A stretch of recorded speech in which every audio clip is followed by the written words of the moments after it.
Okay, so this video is actually almost 2 years old. It was uploaded on my other channel, but I've been slowly trying to move the gaming videos from that channel over to this one. I want that one to be music and Eldritch to be gaming. This video was next in line to transfer over, so here we are. Everything besides this intro is a re-upload. Home Sweet Home is a Thai horror game developed by Yggdrasil Group Co. In this video, I subtitle all the in-game things that I say, but I go back and forth between that and a sort of video essay, analysis, voiceover thing, looking back at it in hindsight. There's timestamps for different segments of this video as well, so you can use those to navigate if you don't want to sit through this whole thing. Otherwise, thanks for watching and I hope you enjoy.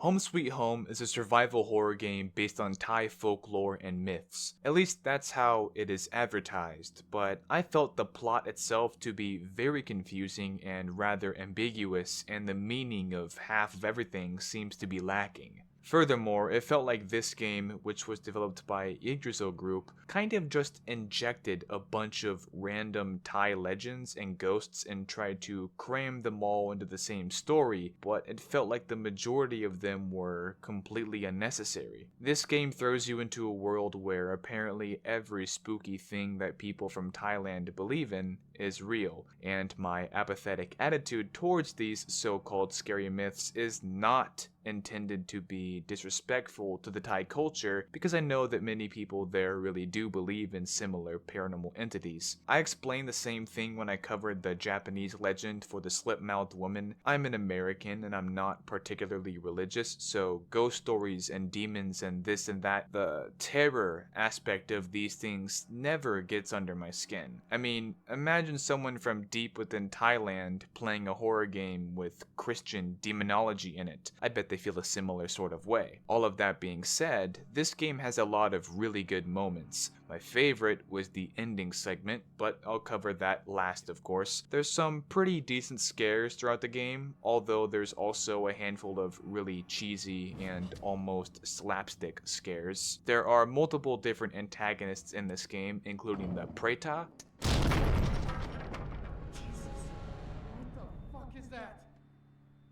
a ghost named Belle, and also these evil spirits that work like rotating surveillance cameras and will alert Belle whenever you are caught in their gaze. As far as gameplay goes, it's a pretty standard formula of horror. You walk super slow, you are able to sprint but doing so makes noise, and noise attracts Belle, whom I hate. Belle is the main antagonist, whom you have to stealthily evade for about 70% of the game. If you alert her, she does this sort of scream before sprinting toward you. During that time, which is only like a few seconds, you have to hope to God that there's a locker nearby and climb inside of it as fast as humanly possible, or else Belle will cut you into little pieces with her box cutter. That explanation alone summarizes most of my experience, which did get a little old. However, I felt a nice addition to this game was the puzzles. Most games in my experience either have super easy puzzles or super ridiculous puzzles. Home Sweet Home provides a nice variety of actually decent challenges. Granted, I'm also fucking stupid and still failed many of the easier puzzles time after time, but that's not the game's fault. Yet, some of the puzzles are less puzzles and more go run around and activate 3 things to unlock a door and rinse and repeat. But I've said this before, despite me not liking it, this idea of almost every single obstacle being some sort of key requirement is lame, yes, but also pretty standard for horror games. Try to open one door, realize you need a key, backtrack, complete a puzzle, gain access to the key, open the door, hide from Belle, repeat. In other words, I'm saying the gameplay can be really monotonous at times, and near the end, I didn't care about the plot anymore. I just wanted to be done with the game. Yet at the same time, I don't know how much I can blame Home Sweet Home for having this formula when this formula can be seen just about fucking everywhere in the horror game world. A plus for this game though, in my opinion, is the graphics. This game looks really solid. Some of the animations could be a bit better, but overall, most of the game looks great. So now that you know the basics or core fundamentals of how this game plays out,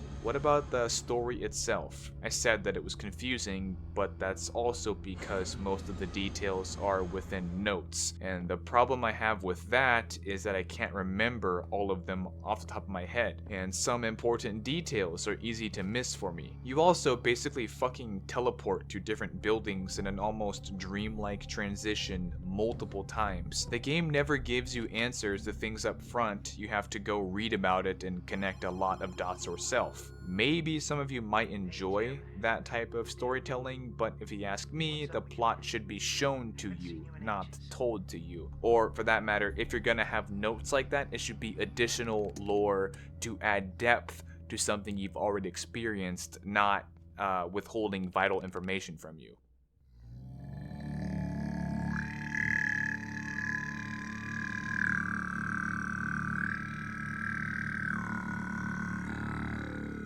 In Home Sweet Home, you play as a character named Tim. The game starts with you in sort of a half-asleep, hungover daze, hearing your wife Jane tell you that it's time to wake up.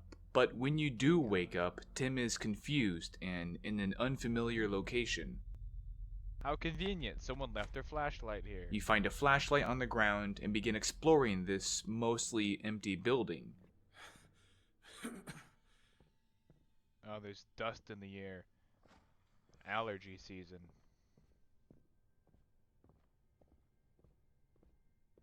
I get really bad allergies in the summer. I sneeze a dreadful amount.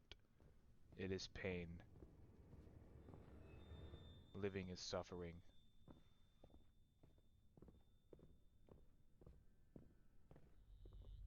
In this room, with a radio playing some sort of Thai music, you pick up this newspaper. It reports that there was a student who'd gone missing from a famous university in Bangkok who'd been gone for more than 2 days. Apparently, this student was initially heading home due to a severe stomach ache, and that's all the information we are provided at the moment, but the fact that she had a stomach ache and disappeared will be important to remember later. Right next to the newspaper is the key for the door right in front of you. After walking further through the building, you catch a glimpse of a mysterious lady. Obviously, the atmosphere here suggests that this lady is bad news, but the character you play still doesn't detect any threat, still wants answers, and so you still pursue this lady. Yet, when you get around the corner, she's nowhere to be seen. Very ghost-like. Then things start to get a little weird. You open a door, revealing a brick wall splattered in blood. Oh, I thought maybe if I opened it a second time it'd be different. I don't know why. Yes, let's follow this trail of cranberry sauce. Maybe it's Thanksgiving. Is there a Thanksgiving in Taiwan? Or Thailand? Is it Taiwan or Thailand? Is it racist to ask that, to not know that, or am I just bad at geography? I mean, I know they're two different things. I just don't remember where this game is from.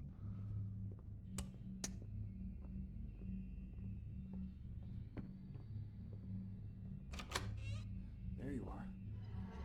Listen. What the fuck?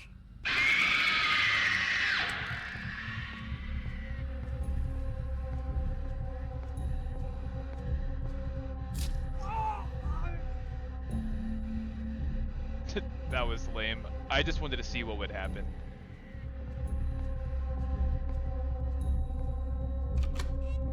Oh, what the fuck?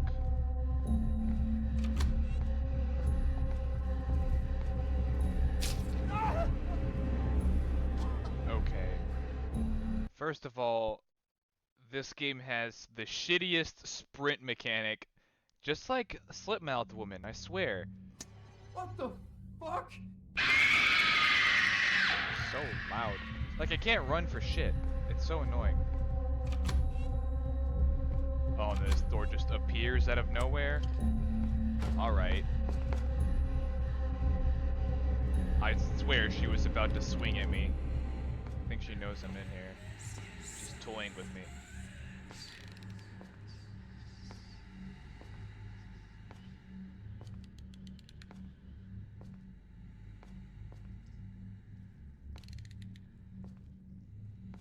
just walked through that wall. Alright. Cool. I wonder if she can walk through all walls or just cranberry sauce walls. Danger! Must get out of this place. Okay. Oh. Stay away from the cranberry sauce stains. That's where she comes out from.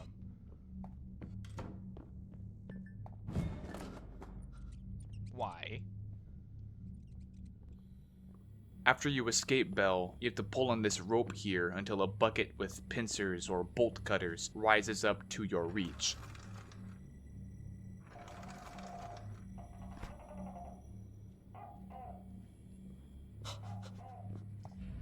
Use this to open this gate.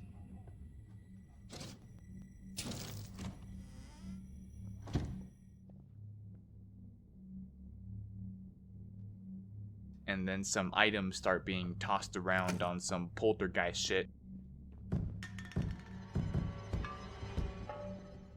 Before you get to this Buddha statue head, which provides you a prompt to read. Basically, this just tells you that any icon of the Buddha that is used entirely for decoration and not for worship is considered inappropriate. I don't think it's trying to tell us specifically that this was a place of worship, or even for that matter that it wasn't. Rather, the game is just giving us some insight on Thai Buddhist beliefs. It's sprinkling in some religious background for those who may not know about it. Anything I can investigate? Not really. Why did that slam? Oh, that's why. Scripted. Ooh, she's gone. Ooh. What the fuck? Eventually, you get to this hole that is boarded up and requires you to find a tool to pry it open with. While searching for a tool, you find two papers. One paper describes something known as the Cursed Nails Jinx. It's essentially a type of Thai ritual or witchcraft which is supposed to make your target have terrible stomach pains as nails form inside them. The other paper has a lot less information. It says to bring the hair and fingernails of someone named Shane to another person, Chai. This means that in order to basically activate this curse, you need the DNA of that person, and this would mean that Chai might be the shaman or something who can make this ritual a reality. In the very next room, which is a bathroom, you find the crowbar needed to pry open the wooden boards, but once you grab it, this cutscene happens.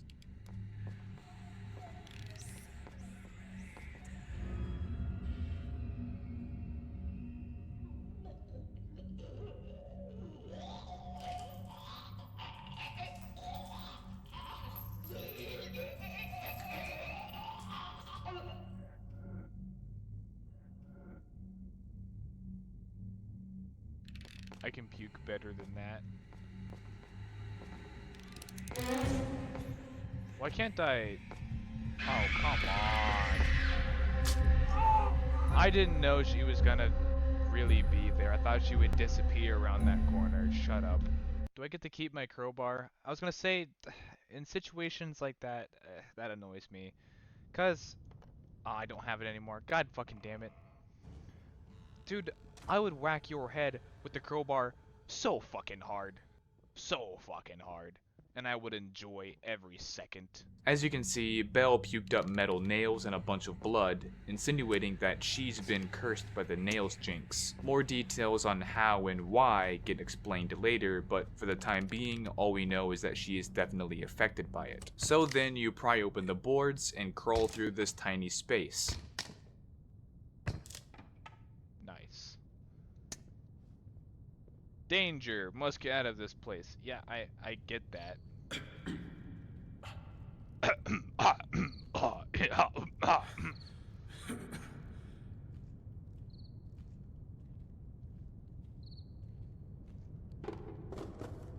Oh no!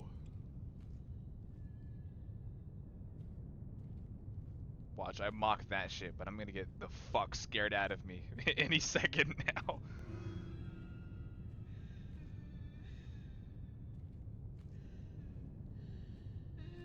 Aw, what's so sad, huh? The fact that Belle is crying here is also explained later, but for the time being, it's not important to know. She disappears by the time you get into that room, which is where you find another note. Do I really want to go in there? I wouldn't want to bother that lady. I mean, she stabbed me like 4 times now.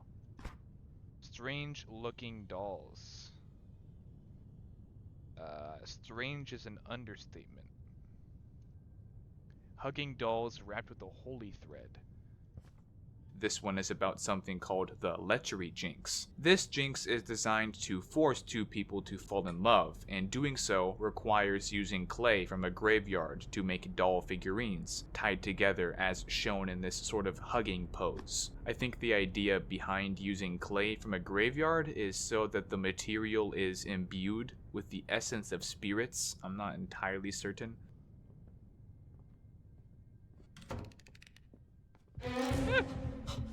Go, go, go, go.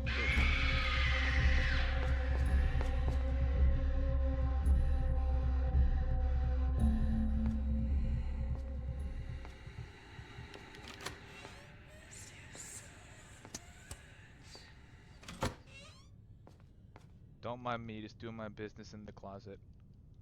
Eventually you reach a point where there's a metal door that in order to operate it, you need to find a replacement fuse for the power switch. I'm not sure if noise attracts. Oh, I spoke too soon.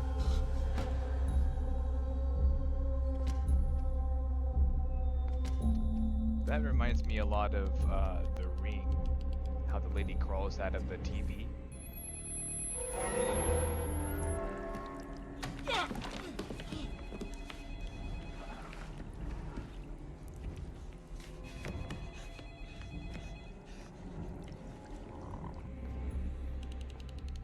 There's no way you know him in this locker. I don't smell that bad. Turn around. Go the other way. Don't you fucking dare!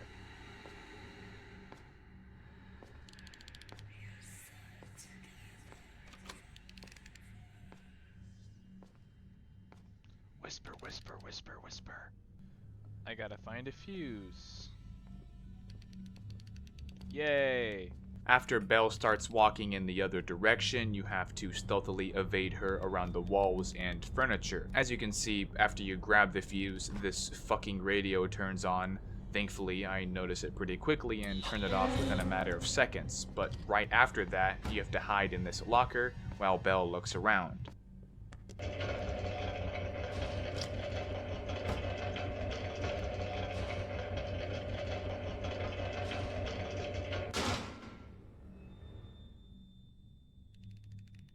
Really? That didn't attract her?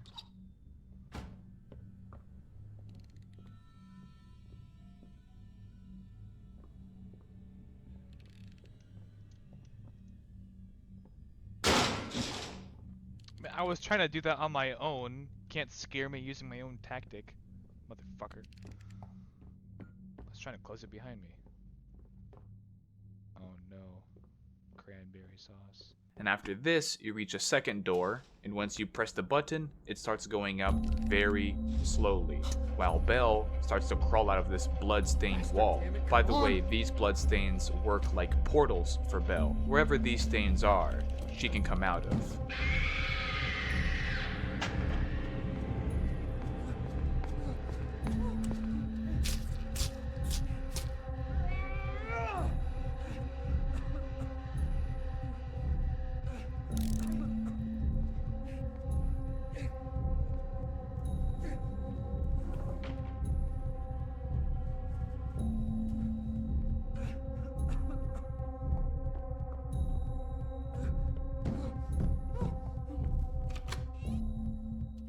So that was the beginning segment, which is called The Nightmare Begins. After this point, we get the gist of how the game should be played, we get the main mechanics down, and we get a decent glimpse at how the game's going to be from there on out.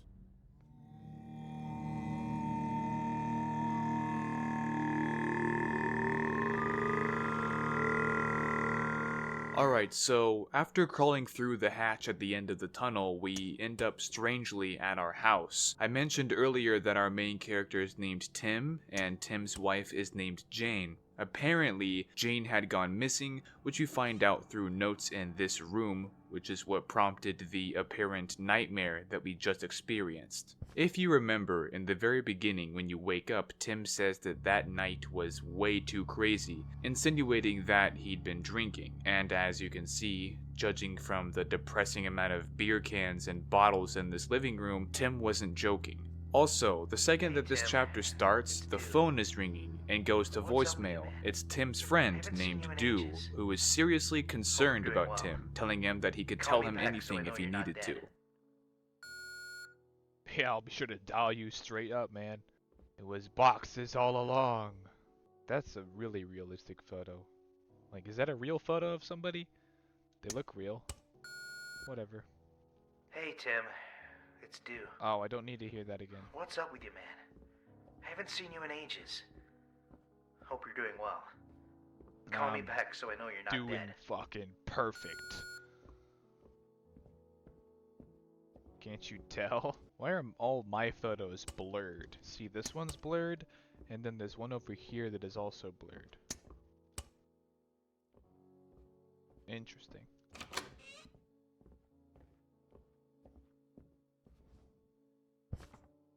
Piece of mysterious photograph. So mysterious. On the police report that is left on the desk in the office type room, we see that Jane went missing on May 29th of 2013. It isn't clear yet the exact date that the game is taking place in, so I don't know how long Jane has been missing for, but as you rummage around some pieces of her diary, which are scattered around, you can find them in various different places, but you find out that Jane has been experiencing some pretty weird stuff. Jane writes that she basically thinks she's losing her mind, misplacing things, and seeing things and hearing things that, well, may or may not actually be there. One example, hearing a funeral prayer through the TV while the signal was static. This is where we start to realize that these creepy events are a little more than just dreams, because now you, Tim, are experiencing them yourself. While walking around the house, you eventually realize that the little hatch you supposedly came in from during that quote-unquote nightmare is left open, revealing a very dark and abysmal crawl space. When you get closer, you hear Jane's screams, which ultimately lures a very vulnerable and desperate Tim to investigate. This is where I started to really like where the game was going, because I was questioning whether or not the horror events of the game were merely the hallucinations of a very stressed and heartbroken man. Furthermore, when Tim reads Jane's diary, I started to wonder if the correlated events he experiences were purely his own imagination influenced by reading them, which is a concept that dives into psychological horror and even cosmic horror, but it isn't exactly that. We'll get to why later. Another thing worth mentioning before I talk about the next segment of the game is how throughout the entirety of the game we see this red yarn or string basically strung about the walls and,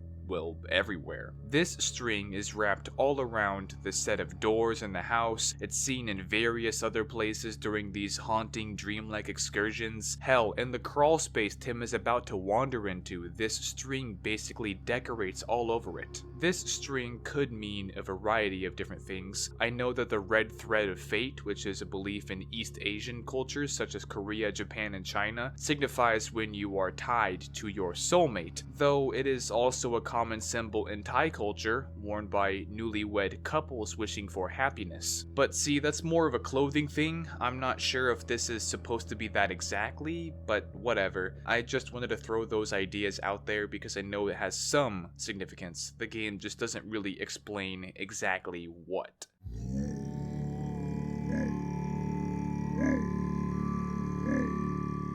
As we start to creep our way through this crawl space, we hear Jane's rather extremely annoying screams of distress, ultimately luring us in even further. I mean, even the most rational of men, I think, would be enticed to follow the screams of their apparently missing wife, regardless of the danger, the absurdity, and also the otherworldly, dreamlike surrealness of these events. We get the prompt at the top of the screen: find Jane, she might be here. Keyword might. But what the hell else is Tim going to do? Sit around the house and drink himself into oblivion? As I was approaching this collectible item at the end of this narrow concrete enclosure, I noticed that the ceiling would rattle with crumbling dust chunks in sync with loud thuds, like the footsteps of a giant. The reason why will be explained later, but anyway, this picture I found is a picture of some sort of ritualistic knife. This is actually a real knife you use in the final chapter of the game, but it's not really important to explain until we get to that point. Oh, and there's this thing. I'm not really sure what these creatures are, but you'll see them many times throughout the story. Call them spirits, call them shadow people, whatever. I just know they usually scurry away off screen the second you observe them. So moving on, we continue crawling through these dark, tight spaces. Through an opening in the wall, we then walk up this wooden staircase, which leads us to this strange wooden house. Almost immediately, this note can be found. That was not better. I was sure I fell into a deep sleep. Then why on earth was I in that old wooden house? And what was it with that shadow creeping outside? I've never seen anything that gigantic before. I was able to get myself out of that nightmare, back to my bedroom. What is happening to me? So somehow, we are in the same house that Jane apparently experienced in a dream and then wrote about in her diary. So if this is just Tim's dream as well, how real are things? Is it just Tim's dream, and in Tim's dream he thinks Jane shared the same vision? I don't think so. I think at this point it is Thai witchcraft or voodoo, sorcery, bad magic, a jinx, whatever you want to call it. It's the Thai equivalent of paranormal. Tim and Jane are suffering the effects of something like that. Is it possible that some of it is really just dreams? Yes. Is it possible that perhaps the dangers of these malevolent spirits overlap reality and dreams?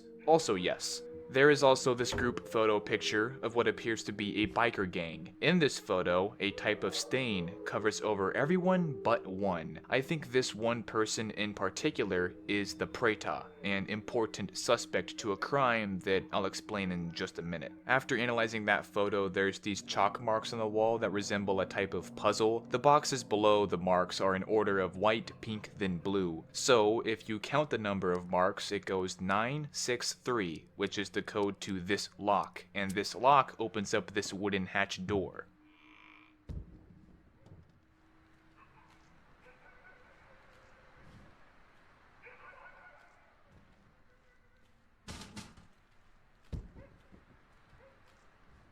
Oh, I can't hide in this pot. It's a shame. Down here, we can hear the sounds of wolves howling in the night, and we can also see, far in the distance, a glowing red light. Within the left side wall, more of those black figures could be seen before they scatter back into the darkness. Oi. What the fuck? Smeagol. Eventually, we can hear this audio prompt coming from the radio, but if you click on the radio, it allows you to read it too. What the audio prompt says is, the Yasathorn police radio station reports that the chief policeman has planned to arrest all the speeding bikers on Yasathorn State Highway. The police claims to have captured more than 10 bikers so far, but some fled the scene, which includes Mr. Pichai Manapalboon.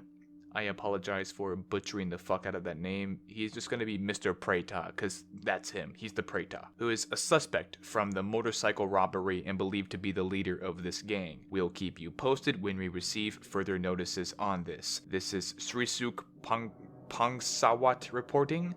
Again, I'm not good at reading Thai names, I apologize. Once you leave this room, the entire contents of this middle room get changed. It was not like this before, but now, all of a sudden, there's this huge pillar in the center. Oil-dripped pillar. In ancient times, large trees were used as pillars when building a house. When the wooden pillar leaked sap, people believed that these oil-dripped pillars had a spirit that lived inside the tree before it was cut down. If the tree spirit is disrespected, misfortunes will happen. Modern science has proven that these oil-dripped pillars are a characteristic of a certain type of trees, such as trees that are used for making rubber, ta klan tree, green bamboo, and tangwen balau. I think I'm pronouncing those right. Okay, don't disrespect the tree pillar, dude.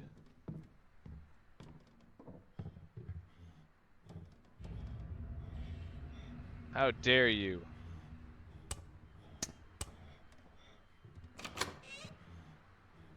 And as you go further into the house, you see this written on the wall. What does this say? I'll return, I'll get what belongs to me. Not if I snag it first. Of course they're gone.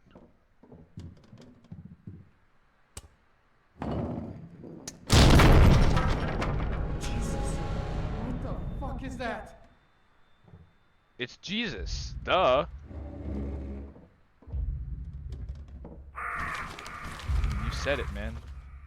Jokes aside, the gigantic hand that nearly crushes you belongs to a spirit known as the Preta. These spirits exist within the beliefs of Taoism, Hinduism, and Buddhism, and are commonly referred to as hungry ghosts. According to Wikipedia, the development of the concept of the Preta started with just thinking that it was the soul and ghost of a person once they died. But later, the concept developed into a transient state between death and obtaining karmic reincarnation in accordance with the person's fate. In order to pass into the cycle of karmic reincarnation, the deceased family must engage in a variety of rituals and offerings to guide the suffering spirit into its next life. If the family does not engage in these funerary rites, which last for 1 year, the soul could remain suffering as a Preta for the rest of eternity. Pretas are believed to have been false, corrupted, compulsive, deceitful, jealous, or greedy people in a previous life. As a result of their karma, they are afflicted with an insatiable hunger for a particular substance or object. Traditionally, this is something repugnant or humiliating, such as cadavers or feces,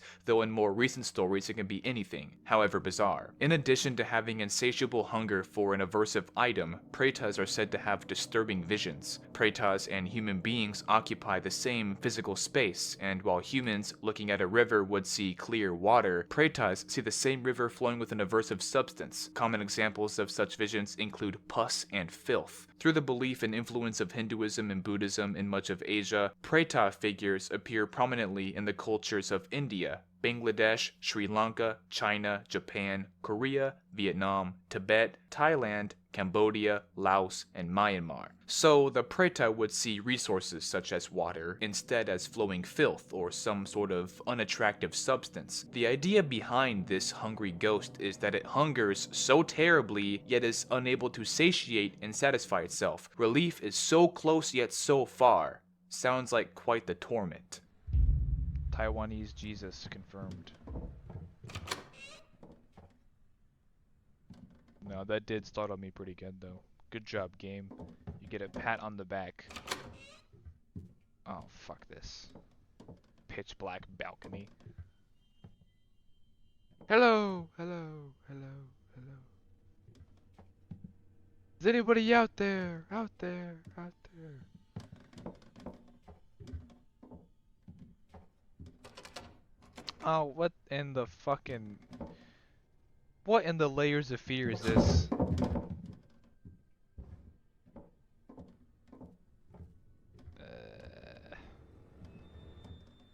I don't like basement Smeagol's. They fucking suck.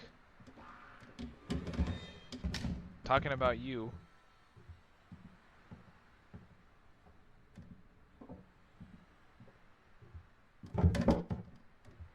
Excuse yourself?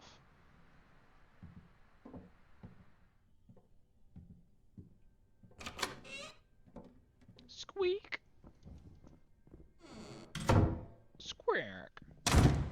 Oi! I ain't making that noise. Oh, what? Wait, whoa, whoa, wait, what? You saw that, right? That noise. I know what's going on here.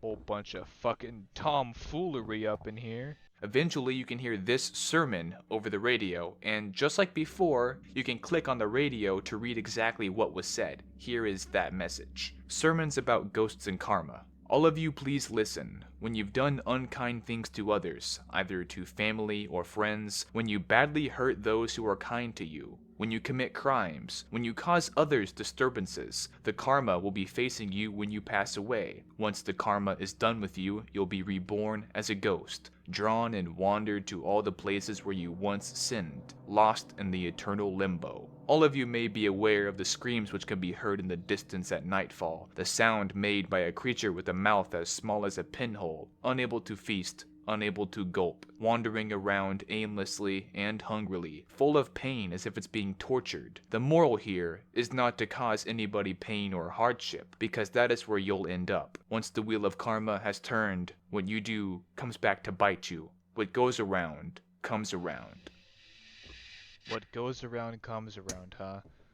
That's what I say before I massacre a whole family with a chainsaw.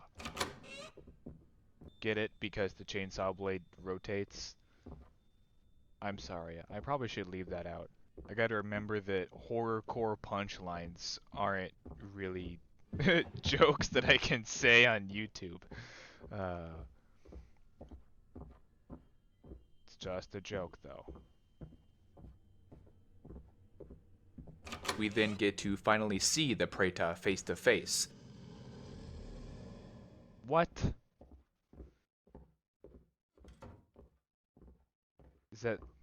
Is that Thai Jesus? It is.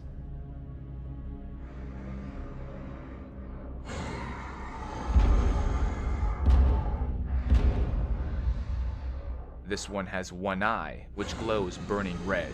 It doesn't seem like the mouth is really the size of a pinhole though, which probably meant that that's more metaphorical. In any case, this Preta is very dangerous and will kill you if you're caught in its red gaze. Once you get away from it for the first time, you see that the whole left side of the building is open to a void of black, much like the balcony of the wooden house. There's no night sky, no moonlight to be seen, nothing. It's possible that this was just a lazy development design because they can get away with having literally nothing out there if it's all black. Or another option is that Tim is in another dream state or in some kind of dimension or realm outside of reality where this kind of thing can exist. None of these horrors come into play when Tim is back at the house. It's only when he leaves through strange abysmal corridors that almost feel like portals to the other side, if you will. Anyway, the next thing you have to do is go up the stairs until you reach the roof. When you're up on the roof, you have to basically duck and cover and dodge the Preta's red gaze, like Sam and Frodo hiding from the Eye of Sauron.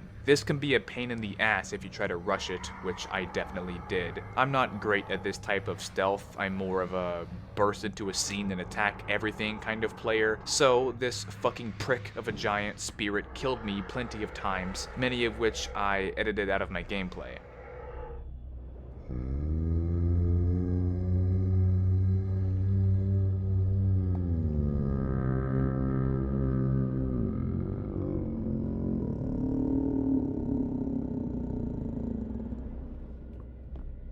So loud. Lock. Oh, shit.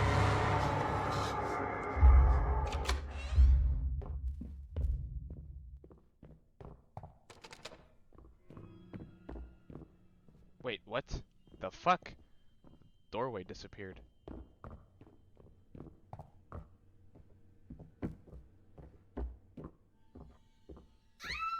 Jane, I'm coming. I got to get through the 3rd floor at night a lot lately. What fucking grammar is this? If I didn't return the key, I'll leave it in the safe in my office. Sub-Inspector Buncha. Okay.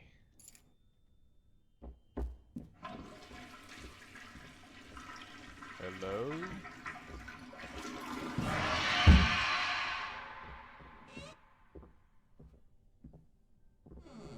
That's my reaction when somebody opens the door when I am taking a shit inside the stall. Like as a kid, and I leave it unlocked. That's my genuine reaction. Police station, huh? Don't know how the fuck I got here, really. Going from one building to another in this game doesn't seem to make a whole lot of sense. Screwdriver. Alright. Cool. I wonder what I use this for. Do I use this to open one of the doors with? Ah, this.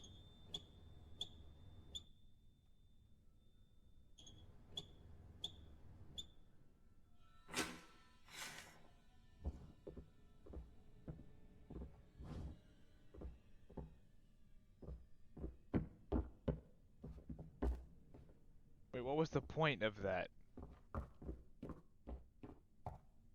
I mean, I came from this area. Here we are. How do I work the safe? I don't understand this. Here we are. God, I wish I would have seen this earlier. 1906. What? Look, it says 196, but there is no... I can't turn it to 19 and 6. A little longer than a few minutes later. Then 40. There we go. That took fucking forever. Alright, for context on how I figured out the combination to this lock, well, the hint written under the desk says 010906, but these numbers are flipped, which would be 10, 60, and 90. But the picture of the lock shows that when we hover over these numbers, the correct number is actually directly south of whatever that is. So south of 10 is 60, south of 60 is then 10, and south of 90 is 40. So the code would be 60, 10, 40. In this safe, we grab the key that we need to unlock one of the doors upstairs, but as we head back in that direction, this happens.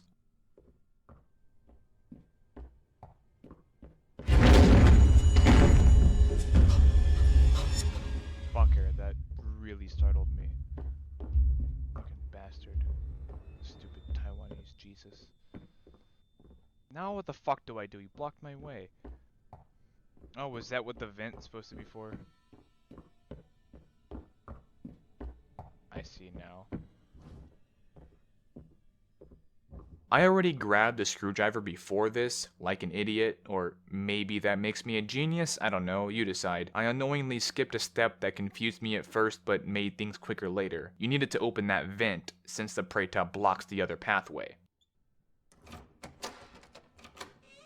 Is that Jane? Jane! Jane! And yeah, at this point, I was getting tired of the almost Alice in Wonderland style of chasing the white rabbit that was basically Jane. It really annoyed me that Jane was always just out of reach, running away from me. Does Jane think that her husband Tim is some kind of demon, or is Tim hallucinating all these things and none of this is fucking real? I don't know for certain anymore, which I blame on two things. One, being that I overthink, and two, being that this game sucks at telling a direct linear story. In this office room, which I guess is called the Command and Control Operations Center, we can pick up this arrest warrant for a man named Mr. Pichai Manapaibun, which is essentially the Preta. Or rather, he died and was reincarnated as this suffering spirit. When you click to read the information and scroll past all the technical stuff, we can see this at the bottom. He was a suspect in many robbery cases, a member of a motorcycle theft gang in Yasathorn and surrounding area. There are also charges of illegal racing on the highway and a brutal robbery act. An inner source reported that Mr. Pichai is involved in illicit activities and automobile theft with other local gangsters as well. In other words, this dude was racking up a lot of bad karma, which ultimately came back around to him after death and turned him into the Preta. Furthermore, downstairs we hear this over the radio. Latest report from Yasathorn police radio station on Mr. Pichai Manapaibun's chase. The police says that Pichai, the suspect of robbery cases and the leader of the gang, fleeing has run into a truck, which resulted in a sharp steel rod piercing through his left eye. Mr. Pichai was pronounced dead on the spot. The police are now collecting all the evidence for further investigation. There are still a number of bikers fleeing. Please call 02-650-8XXX if you have seen anyone suspicious. The line will be available 24 hours a day. The reason the Preta here has only one red glowing eye is because the other one was lost at the time of his death. Nice detail. To leave this area, there's this large construction block in the way of the door, so you have to go back upstairs, lower this hook, then go downstairs again, attach the hook to the block, go back up, let the machine pull the block out of the way. This door leads to this sort of rectangular hallway courtyard structure where the middle of this so-called courtyard is pitch black with the Preta prowling about. So you go along these corridors trying to stay unseen until you get all the way around.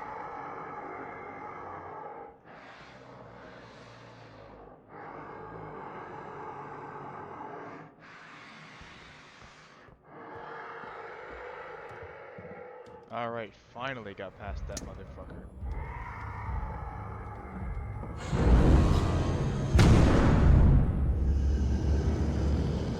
Sort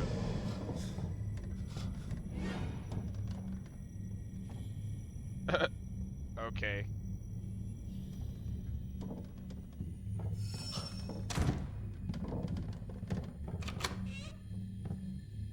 Right, alright, makes sense. At this point, we find another note about the nature of the Preta. A Preta is a lost soul trapped in the eternal torture from its sin. The agonizing hunger and thirst cause it to mourn painfully and creepily all night long. A food offering is the only way to calm the wandering Preta. Set up an offering on the table with colorful tablecloth and one lit scented incense. There's also instructions on how to satiate this Preta, at least in the game, even though I kind of feel like that goes against the nature of the Preta. Isn't the whole point that it can never satiate itself? I suppose the game has to integrate some way to get rid of it, but I just figured that the method of doing so would have more layers to it. Jane? Tim! No! Don't follow me! Jane, it's me! Keep away from me!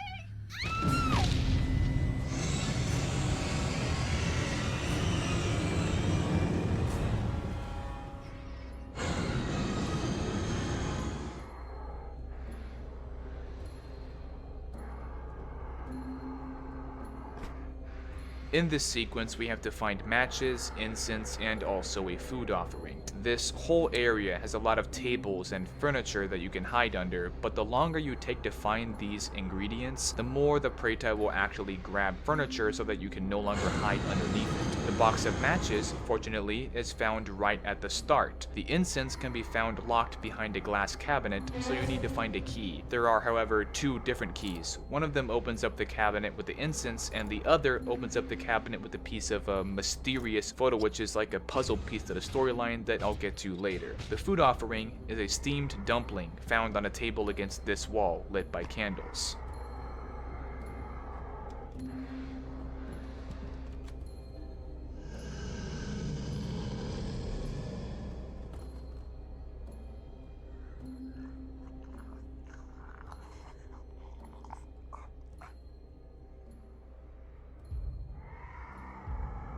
After we escape the Preta, who by the way is gone for good, he never comes back in this game, we find this diary note left from Jane. I was up during the night again, not in the bedroom but in the middle of the house. Seems like I couldn't get a hold of my senses. I couldn't shake off the feeling that I was being watched from outside the house. It felt as if it was that thing that tried to kill me in that nightmare. Jane, what is it? Why are you like this? So now, apparently, Jane had felt the presence of this Preta while at home. My previous theories of this being entirely Tim's madness seems to wither away here. Because if this is true, if Jane really is feeling these paranormal spirits in that fashion, then that's another pointer that all of this is really real. And that for some reason, Jane and Tim have gotten caught up in the mix of some negative entities. But on the other hand, we're playing as Tim, going through these surreal nightmarish experiences and finding bits and pieces of scattered notes that apparently were from Jane's diary. Logically, that doesn't make any sense. I know it makes sense from a game perspective so that the developers can gradually tell the story, but I'm unsure. Either it's just storytelling and done kind of without purpose, or it was entirely intentional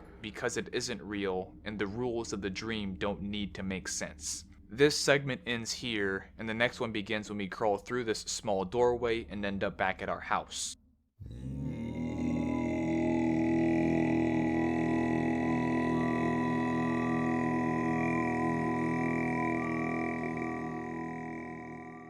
This time around, the lights are all off in the house, and the paranormal Thai deities seem to be present here. Previously, being in the house felt like a safe zone away from creatures like Belle and the Preta, but now it's as if the negativity followed us and is haunting us. To be fair, there's still no actual entities in this part of the game that can pose a threat. Everything is just empty jump scares. The picture of Tim and Jane keeps falling over, this bottle falls over, knives fly into the refrigerator just barely missing the player, and then for some reason we can hear the sounds of a baby or toddler running. I'm not sure if this is trying to imply something about Jane and Tim having a kid. Maybe they used to have a kid, I don't know. It seems kind of random. This whole sequence I found rather annoying more so than scary, because the jump scares felt empty and cheap, and I got really tired of going all the way upstairs, searching around just to see something fall or hear a noise, which would cue me to go follow it downstairs and then back up and then back down and back up then back down. It's a fucking tedious cycle. I think the fact that this chapter is called Hopeless Circle is fitting because I, the player, was the hopeless and exhausted one, not the character I was controlling. That's not a good thing. The phone ends up ringing and you can just hear these demonic noises.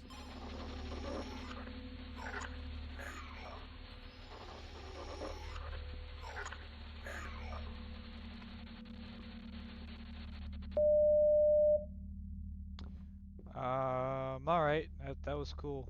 Good job, dude. Honestly, that's nothing new. That's an old trick in the horror book, almost a trope or cliche. I think The Empty Man did that best, but for those of you watching this, you'd need to watch the whole movie to get the context. But using a phone call followed by distorted, creepy warbles needs a lot of special character to that thing itself, usually backed up by previous events that make that instant uncomfortable.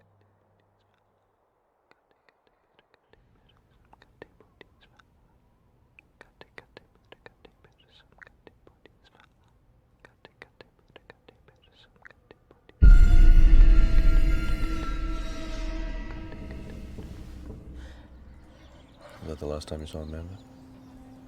I saw her at the mall the next day talking to Brandon.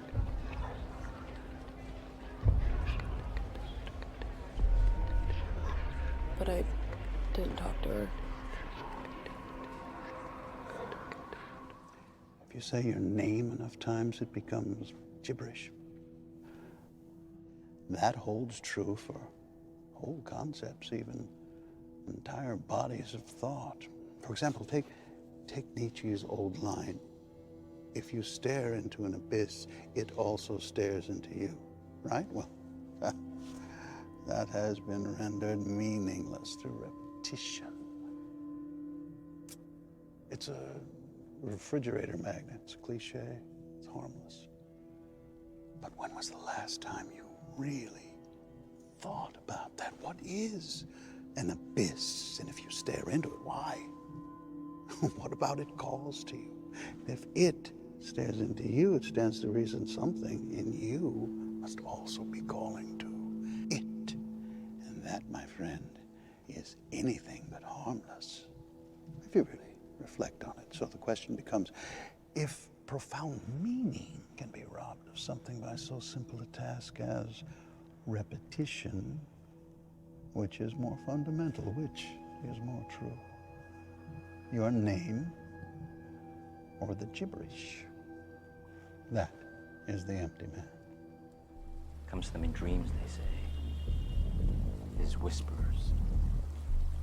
Whose whispers? I don't know. what they do. I think they killed those kids, Nora. And they know where you live. Get it. Hello.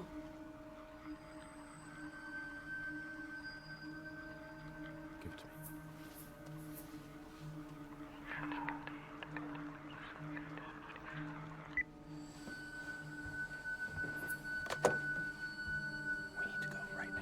In this instant, I was completely unbothered. After this, we can find this note in the office room. Just got back from a special treat on Roan Sarut, our favorite place since we started dating. One of the special days, of course, because Tim was promoted to senior technician. It warmed my heart just to see how ambitious he was. It felt uneasy though with what he did for me. Tim was so dedicated to his job. I mean, look at me. Whatever, it's alright. I will do my best to get on top of my career too. My next book is truly going to be a hit. Just some simple lore for our characters, whatever, nothing too important. But once we put the note down, we see this.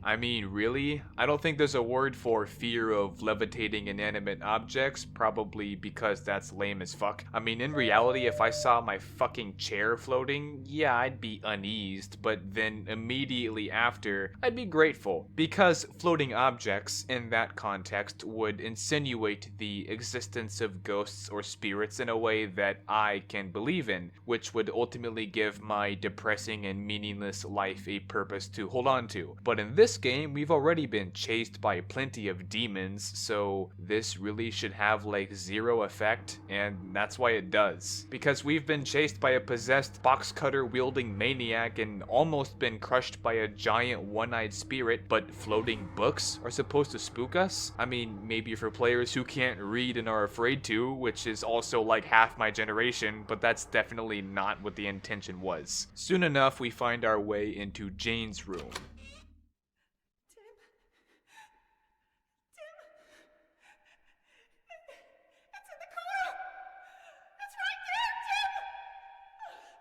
Jane, there's nothing there.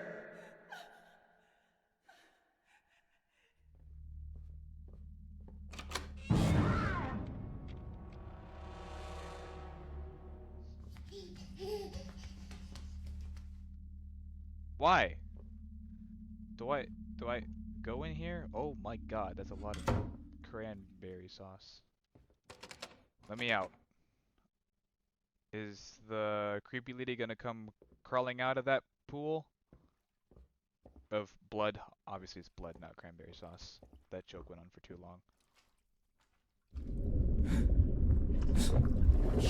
After going through the pool of blood, we end up in these grimy back alleys with, once again, no sky at all, just a pitch black, starless void. I gotta admit, I thought the Preta would come back, but that spirit is in fact done for. So anyways, we continue this monotonous chase for Jane, following the sound of her fleeting footsteps until we find this note. I waited until the break of dawn, Tim. You didn't stray, did you? I know he was so caught up with his job. I didn't want to be overthinking. He did mention that he would be working harder. Oh, Tim, my dear. Well, Tim still sent me a picture as usual. This time he stood next to Dew. Tim told me once that Dew was his childhood best friend. They looked so adorable next to one another. I wonder if they are still close friends? If you remember, Dew was the guy that called on the phone, which went straight to voicemail, and he was very concerned about Tim's well-being. So it's safe to say that Dew still cares about Tim, yet Tim doesn't reciprocate the same care considering that Jane's disappearance and these supernatural forces are tearing his mind apart. Anyway, after this we see Jane running around the corner, which is fucking ridiculous at this point. However, this sequence is saved by something I felt was pretty clever. Jane disappears behind this door, and when you go to investigate, there is Belle instead. Not you again. This makes me think that we're not really chasing Jane and that this is all in Tim's head. I still do not know because we have reason to believe it's all hallucinatory, and we also have some reason to believe that all of these paranormal events are actually happening. I think it might be a blend of the two, where the bad juju, if you will, is real, but many of the gameplay sequences are nightmares or vision states influenced by the magic, but it still isn't reality. I mean, hell, after you hide in this locker, you open it to an entirely different area. This is completely different. Jane? Jane, wait! Please! Jane! Fuck. And then when you get to this door, Jane still runs from you for whatever retarded and stretched out reason. The key in the door is too rusted to work, so you need to find a way to get rid of the rust. The way you do this is within this sort of science lab, or maybe it's more like a science classroom. This whole building, I'm pretty sure, is a school. Anyway, you need oxalic acid. To get this, you have to evade Bell, dodge this glowing red ghost thing, I don't remember what they're called, and grab a key from this tucked away chemistry area. Then, with that key, you need to stealthily head back, open the chemical cabinet that has oxalic acid, bring that acid back to where you got the key from, and mix it with water. Then you dunk your rusty key in this mixture, which burns the rust off. Take your rust-free key and dodge Bell once again for the millionth time.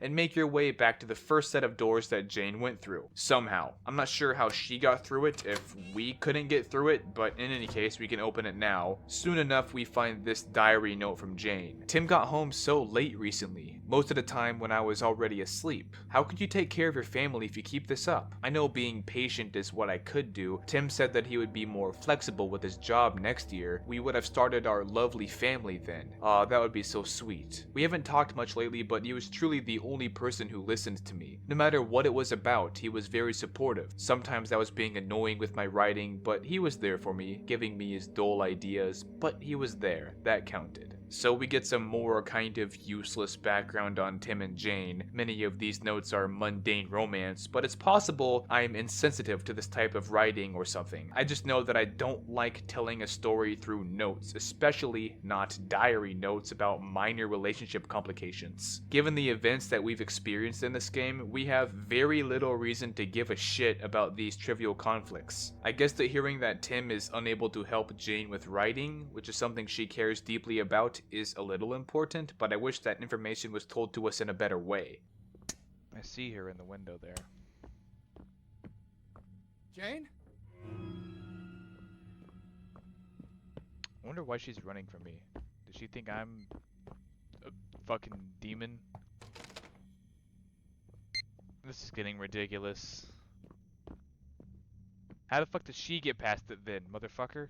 So then, after this, we see Jane through the glass panel of this door before she takes off again. When we get to the door, guess what? It's locked. I think this is also the hopeless circle of terrible game writing that happens over and over, each time more annoying than the last. In order to open this door, we need a key card from the second floor. So my question comes once again. How did Jane get through that door without a key card if I fucking need one? The only logical explanation is that Jane isn't real. She's already dead, and I'm chasing visions and hallucinations. But what makes me mad is that the game doesn't tell us directly that they are hallucinations. Is there anything in here? Doesn't seem like it. Nope.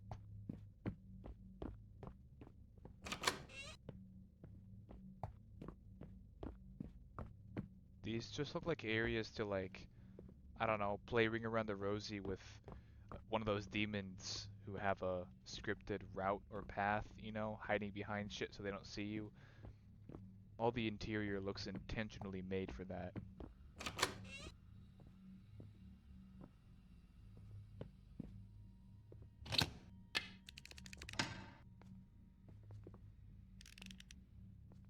I hear her already. Fucking damn it. Hi, bitch.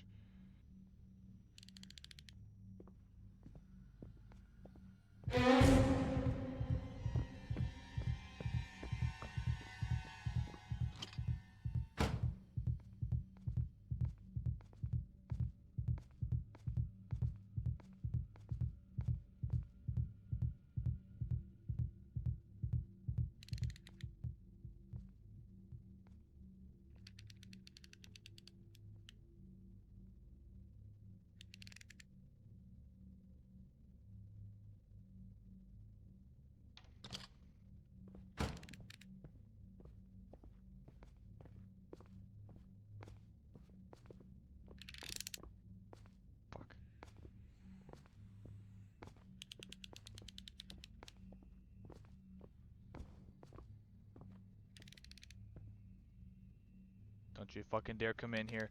Nope. God damn it. I knew it. I fucking predicted this shit. Don't do it.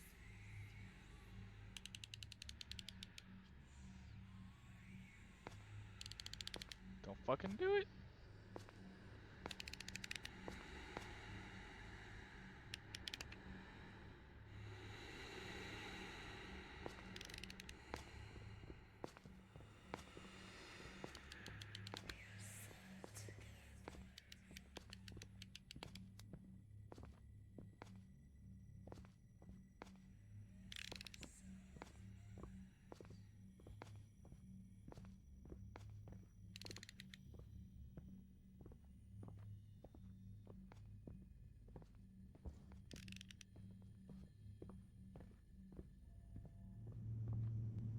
And I know I said that I needed to go to the second floor to find the key card, but during my playthrough, for some reason my dumb self decided to go to the fourth floor first. Up here, there's a lot of these red ghostly figures.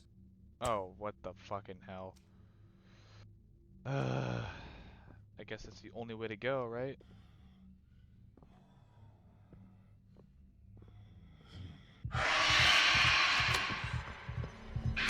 God fucking damn it.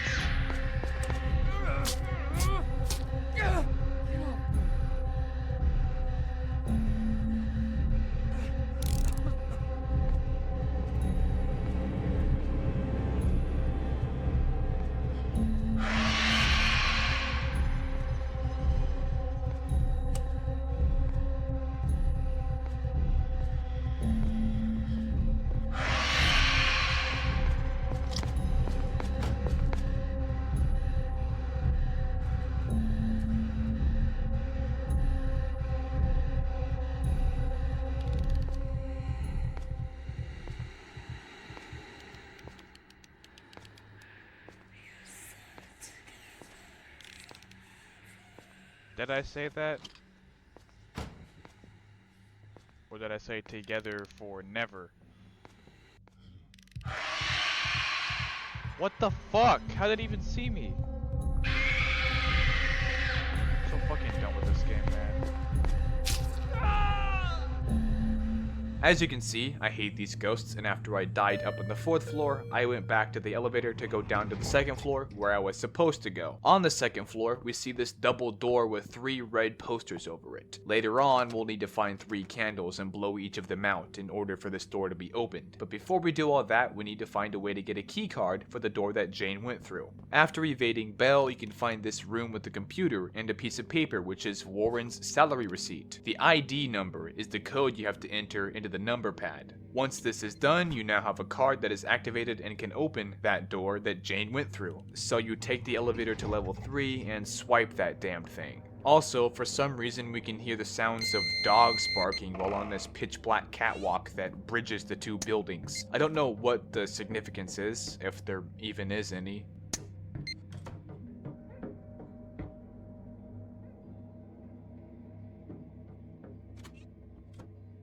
We get the same old boring fucking prompt that says find Jane. At this point, the objective segment of our notepad is utterly useless. 99% of the time, our objective is simply to find Jane. In this area, we also figure out that lighting incense will attract these glowing, levitating ghosts. Usually they stand still, like a spirit sentry, but once you place and light an incense, they wander on toward it and then will stay distracted for a while. This is how you can get by these ghosts as long as these things are available. After getting by the first one, you can sneak your way by the second and reach this door at the far end of the area. Unfortunately, it is locked. Later on, we end up getting the key though, and inevitably have to return to the spot. I was actually very confused on what to do next for a while because the area you're supposed to go into is this hallway over here, but it's kind of hidden. I felt like it wasn't clear enough in which direction I was supposed to go, so we head down this hallway, and for some reason,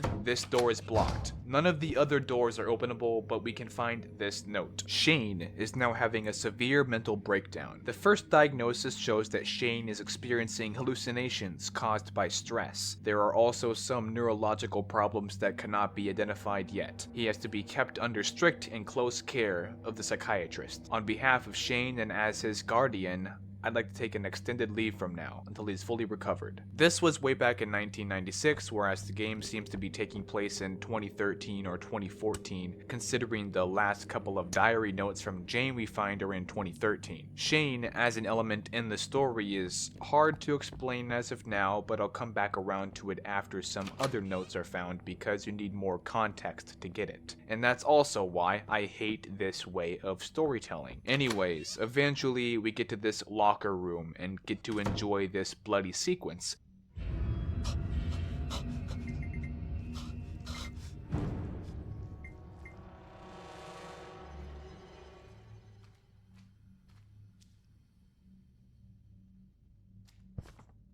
We then can pick up this newspaper, which is about Belle, also from 1996. On October 3rd, police found the body of Miss Patra Srisakul, or Belle, in the multi-purpose room that was shut down in the engineering faculty building of Kan Nayao University, which is believed to be the reason why the body wasn't found. The unbearable smell of the body led to this horrifying discovery. The body was still in uniform, submerged in blood. There is no report yet on whether or not this was a suicide or a murder, but there were a lot of nails found next to the body. The body was sent to the coroner, and we hope the autopsy will reveal the cause of her death. So, if Belle died back in 1996, does that mean that she's been a spirit all this time? Or how does all that work? I'm still not certain yet. Continuing on, we end up in a familiar location. This is where we were in the very beginning of the game. Is that part of the hopeless circle, or did the developers get lazy with level design? The world will never know. Anyway, you find a crowbar here that conveniently falls right in front of you, but you can't use it on this door just yet.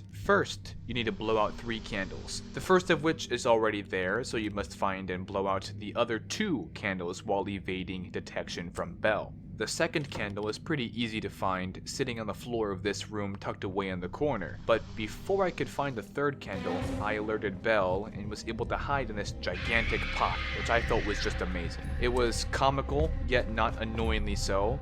It felt like a nice, fun addition to the game for me.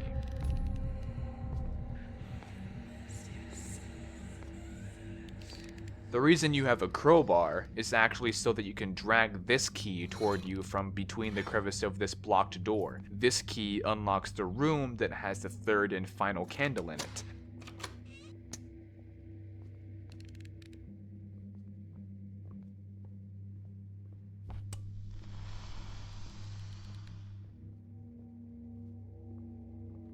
After these candles are found, this door is now accessible. But instead of it taking us back home, this time, it takes us somewhere new and different. Well, sort of different. It still seems to be part of the school, but it's like we're in an area where art classes take place.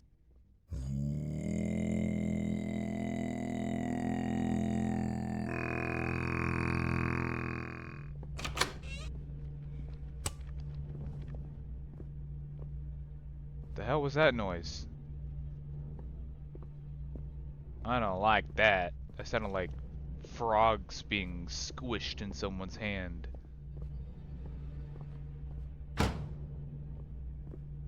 Oi! Who's being a little bitch in here?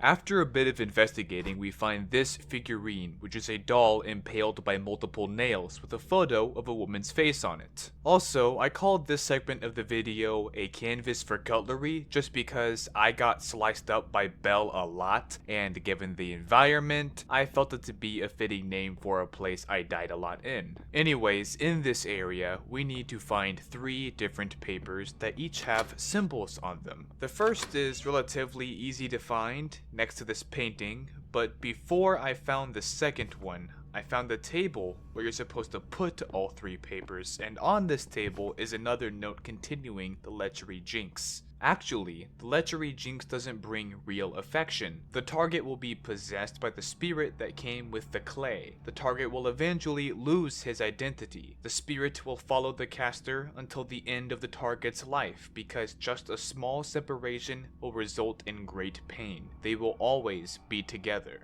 This is still confusing to me personally. Does this mean that Belle is possessed by the paranormal energy imbued in the graveyard clay used to make this jinx? If so, it would connect, sort of, because from a previous note we learned that a student named Shane was having hallucinations and basically going crazy. Could that have been the result of being cursed? I don't know, and I hardly care, because in this game we've been given barely any reason at all to care about Belle and the bullshit surrounding her voodoo backfiring on herself. We spend the game chasing Jane with no real connection to Belle, so Belle and the lore surrounding her, which would include Shane, is more just a random obstacle for us that is the majority of the game.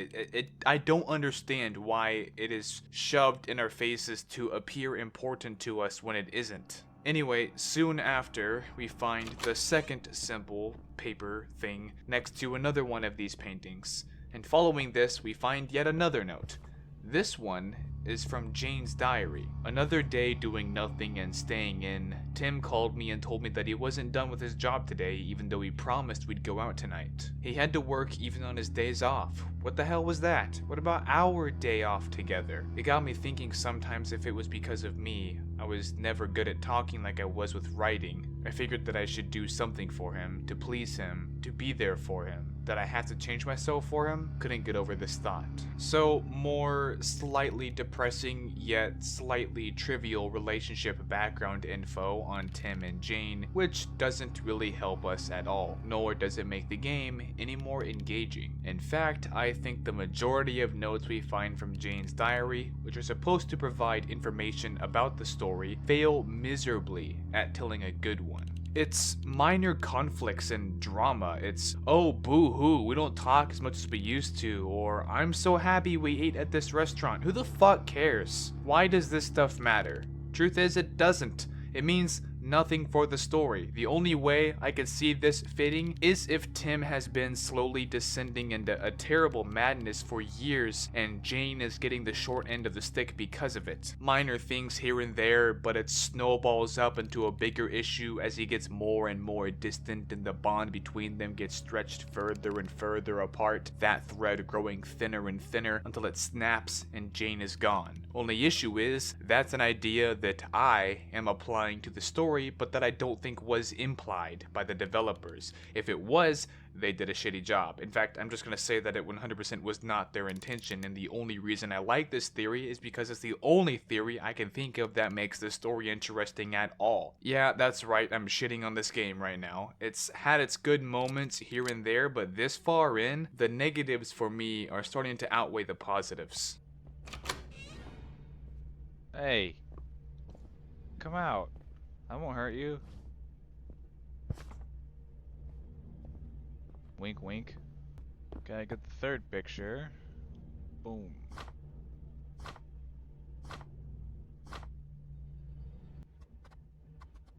Oh. Is that it? 3, 4, 6?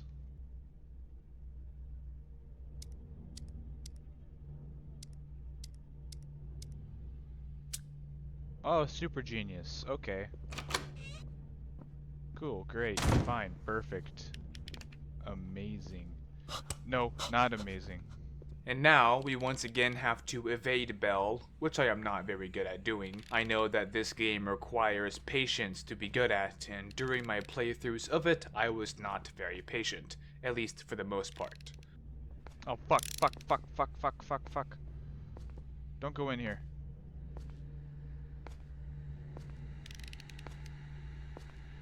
God damn it.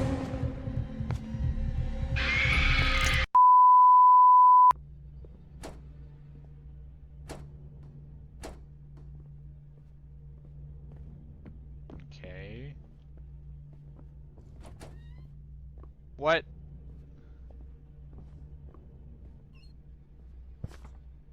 Cherry's letter. Dear Shane's parents, this is Cherry. I have to tell you something about Shane. He's not been doing well lately. I believe he has been jinxed by someone. We should not let them be together, for Shane's own safety. Please believe me, I'm really worried about him. Thank you very much. So, by now we realize that Belle has cursed Shane, or or Shane cursed Belle. Really, all we know, I guess, is that they both seem to have been affected by jinxes. Whoever chose to actually go through with the curse inevitably suffered the spiritual backfire that comes with it. But since Shane and Belle are the only two people who seem to have been affected by this stuff, it's clear that as of now, at least one of them liked the other one and tried to craft a janky love spell that went terribly wrong. Anyway, following this note, we play some more cat and mouse with Belle amidst giant puddles of blood and disheveled furniture, just as we pretty much always have, making our way toward the elevator. Jane? Jane! Why do you keep running away from me? Jane! Fuck! And yeah, we need 3 candles in order to open up this area. Beyond those doors is the multi-purpose room where we basically have a boss fight with Belle, but we have to do a whole lot of running around to find those 3 candles beforehand. Our first stop is this room where we find holy water. Holy water is one of the sacred items commonly known among people. It has a power to chase away all evil kinds. Holy water must be created by sacred rituals. However, only pure liquid can be used. If it's contaminated with filthy substances such as blood or urinals, it will lose its holiness attribute. So most people know what holy water is, essentially any water that has been blessed by a priest or any other religion's equivalent of a priest becomes holy water. This holy water, we quickly realize, stops Belle in her tracks and she disappears for a moment. What the fuck? You fuck off. I have holy water.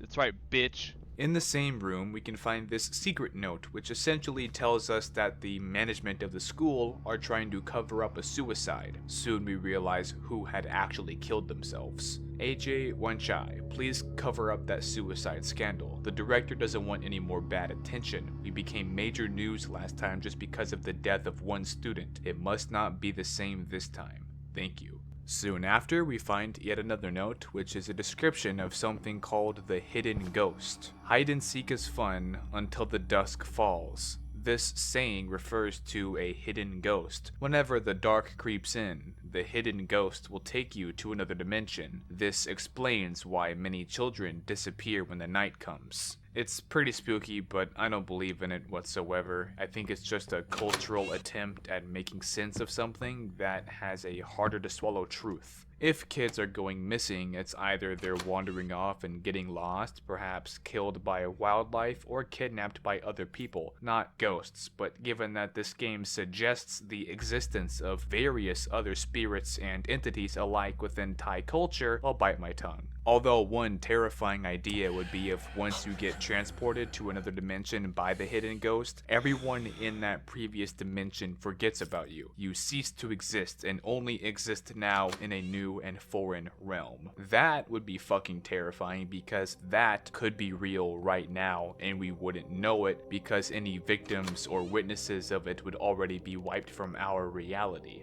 That's something worth writing a book about, honestly. Sorry I trailed off. I know that that's not the case for this game because they recognize that kids are going missing. Thailand also has a pretty high crime rate and it wouldn't surprise me if families make up stories over time about ghostly arms that take you away to some other dimension because something actually horrible happened to their kids and they substitute the absence of any closure with fantasy. For many people, it'd be easier to move on that way. Anyway, we have to use this hidden ghost to hop dimensions in this segment of the game in order to obtain all the keys and items necessary to progress.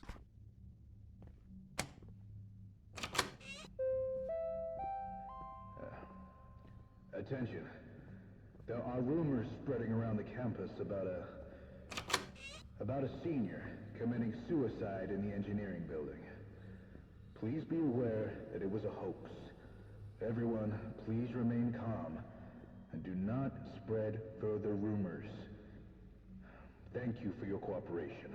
As you've just seen, we find the first candle in this broadcasting room, and also in this room we hear the principal, I guess he is, talking about covering up the suicide. He tells everyone that it was just a hoax and not to spread rumors. Now, suicide warning for anybody sensitive to that. I know that's a little bit comical considering my sense of humor, and for that matter my entire brain is pitch black, but let's just say I'm putting this warning there so that YouTube doesn't assassinate me in my sleep. But you're about to see someone hang themselves. Just outside the room we heard that audio recording from, we see Shane dangle from a noose. This all still feels kinda dreamlike because, well, I'm pretty sure Shane didn't hang himself right there. It's more like we are wandering through a school that is haunted with its past, and we are seeing that haunting happen before our eyes.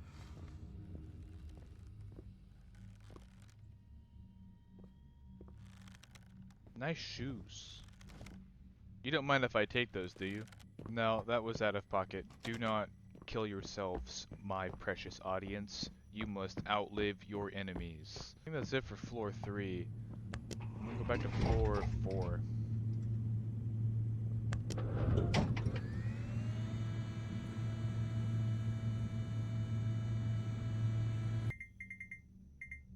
What? What? Oh no. What the fuck? No. No. No. I hate that. I'm running. Suck my toes.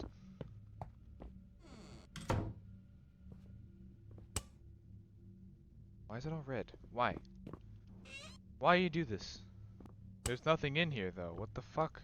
I'm convinced there's nothing out here. Okay. Instantly proven wrong, but it was not scary at all. I guess I'll go back. That elevator is a fucking dimensional portal. That's what that is. In all honesty, I am not sure what was up with this red area. I mean, clearly it was red for the photos hanging up, and I think the photos were of Cherry and Shane, who were a couple. The deal with that is that Belle was jealous and wanted to steal Shane from Cherry for herself, but I'm not sure what the true purpose of this surreal elevator ride was. On our way to the next candle, we experienced this cool little bathroom sequence.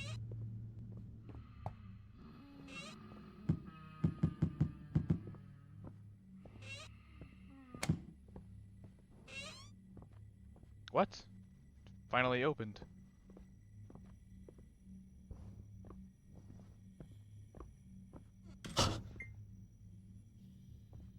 Spooky.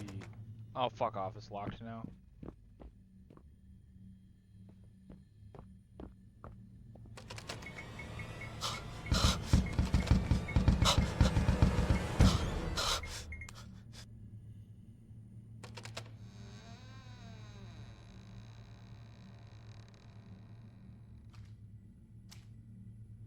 Hey! Hey, yo! Okay.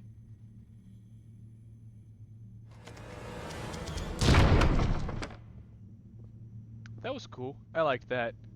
After which, I went to the red dimension via the hidden ghost, and I had a rough time there. After dying so much, I decided to try something else. I ended up here. This area has a lot more art canvases, and this one right here is actually of the enemy we see at the end of the game, which is coming up soon. This room, by the way, has the second candle in it.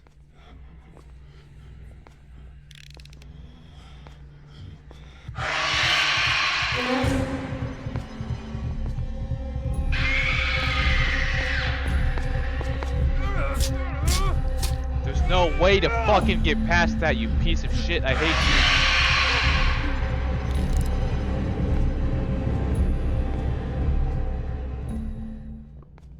So how the fuck am I supposed to get over there? That's like, it looks impossible. Like this. Or not.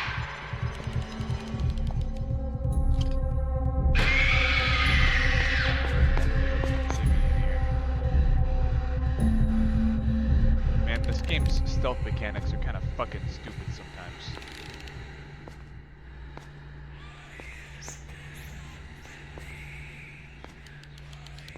Leave me alone, bitch. Hate you.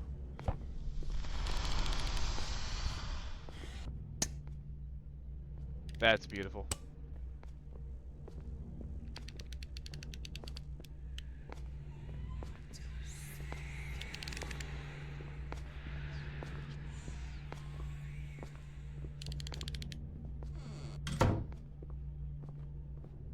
That's so close. Let's get the fuck out of here.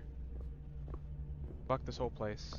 So now, going back to the red dimension, you have to evade Belle and make your way toward the bathroom. In this bathroom is incense, but make sure you use them wisely, not like how I did here. There you go. But the incense, no.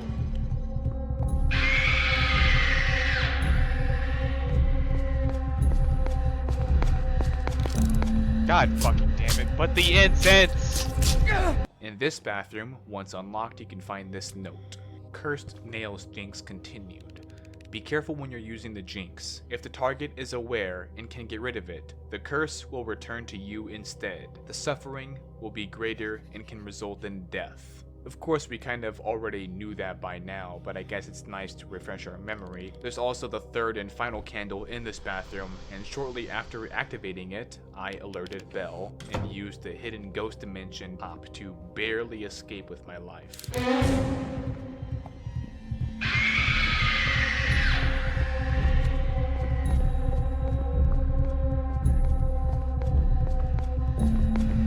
Oh god.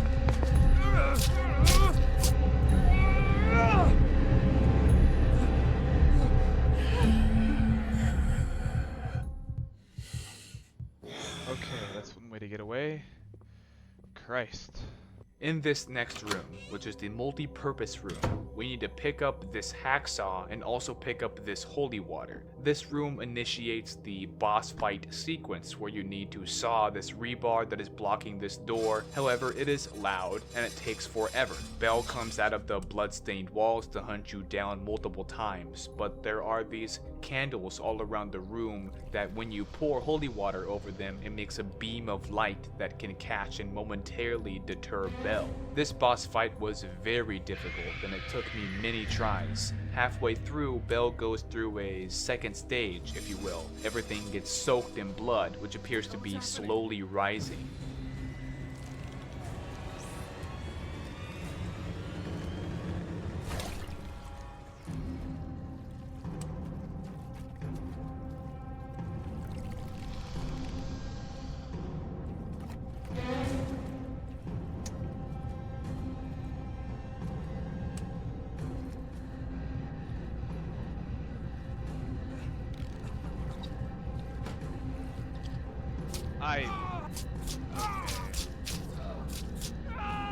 Do I have to redo this whole thing? I swear to God, this is gonna take forever. Are you fucking kidding me? This fucking game, dude. I found this note after dying a few times during this boss sequence. I went to see a monk who settled in the forest temple in Ratchaburi. My friend, Parn, once mentioned something about this monk. She said that he had something that can prevent bad spirits or evil energy. I am sad as he refused to help me. He said it would be bad for his karma. It felt worse just to know that he's completely detached himself from this temporal world, and it was no longer his deed. I was so stressed out. Things had let me down, but maybe I still had luck. The monk introduced me to a novice, and the novice had given me a wooden box. He said that this would only be my protection and not for intentions to harm. Now, this wooden box that Jane speaks of will be important later for the final act. After completing the boss sequence, there is a cutscene followed by one last chase. Dude, I don't know where the fuck it's coming from. I pour the holy water on the motherfucker. There's no light beam to be seen anywhere. Fuck this game. I hate this. I'm playing tomorrow. Fuck this game. I am going to go to sleep happily, not with this bullshit in my mind. Tomorrow.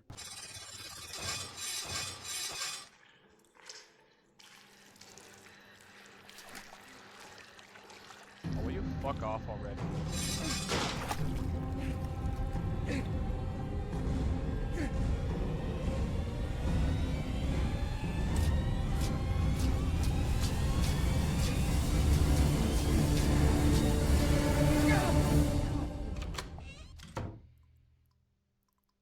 That was a terrible cutscene, if I'm being honest. That was fucking stupid. Run, run, run. I can't sprint for whatever reason.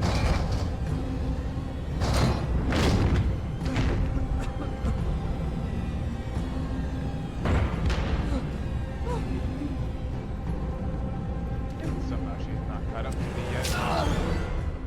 Ouch.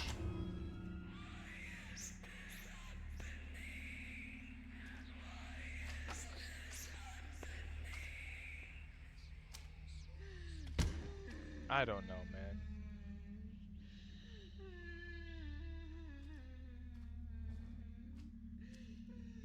She's sad that homeboy hanged himself? I'm so fucking confused.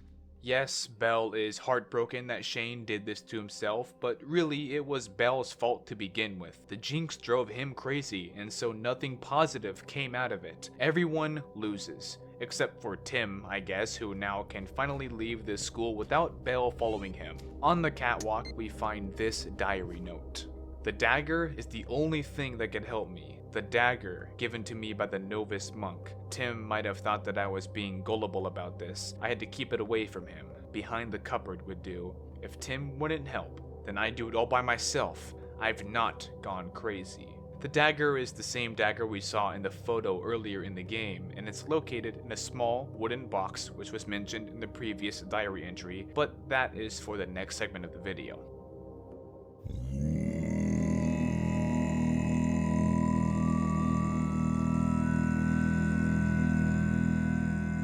At the end of the catwalk, we end up back in the halfway comforts of our own home. What the hell is happening? I don't know, man. You tell me. I can't put the picture back up this time. Everything is strung up by these cords. In the living room, we can hear another voicemail from Tim's friend, Dew. Tim, it's me again. Since your wife's disappearance, you seem a bit strange. You don't act like yourself lately. We're friends, aren't we? If you need to talk to someone, I'm here, alright? Please call me back. I'm worried. That's locked. What the hell, man? What do you want from me, game? This? How do I get up there? Really? I can grab this? Okay. Yay. Okay. Guess this is it. Should come in handy. Once we touch this dagger, we get transported to Jane's perspective. What in the fucking... what? Ah, hell no. Ah, hell no. Now, in this area, things are very dark. We are inside some sort of wooden building, with the only lighting being a handheld candle and the occasional lightning strike. Ooh, what is this? Ooh, where was this horror throughout the entire game? And I sincerely mean that. This final segment of the game is awesome. Every moment up until now was hardly scary. I mean, there were startling yet also cheap jump scares, but once I got to see what the threats were, every chase sequence was more of a chore than something of terror. The horror in this part of the game, the finale, was what I was craving out of this game. Home Sweet Home uses the darkness in this game to really conjure some hideous images into the player's head. Playing as Jane, we move super slow, she's constantly quivering and trembling, you can hear how scared she is. And so the further we go, the more we feel like something is about to pop out at us.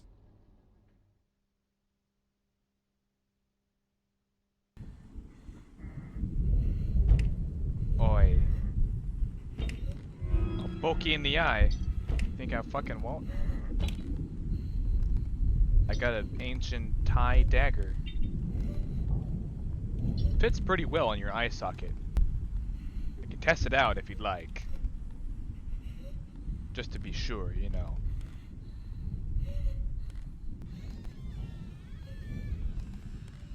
Squeak!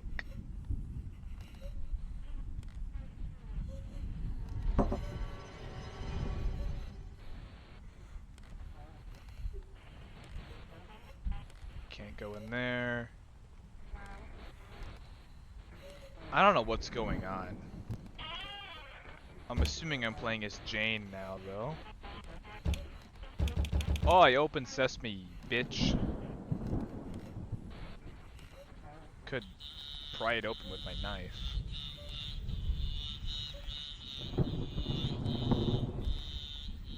Also, there's no sprint for Jane. Guess I'm too terrified.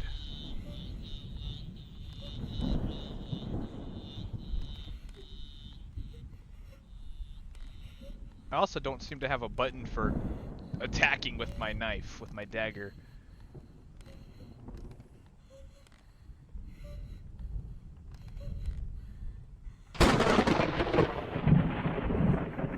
Damn it, if there was something cool in that flash of lightning, I kind of missed it. I was kind of looking away. Luckily for me, that means I didn't see it and I am no longer scared. Because it doesn't exist. Haha. Some of the scares here are still mediocre, but it's the environment that influences more terror, in my opinion.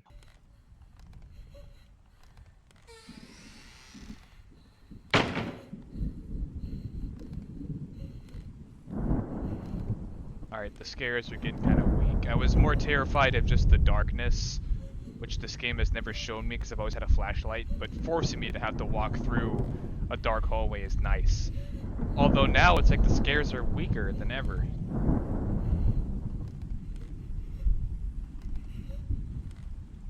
Spook me out. Come on, game. You have to try harder than that haunted mansion shit.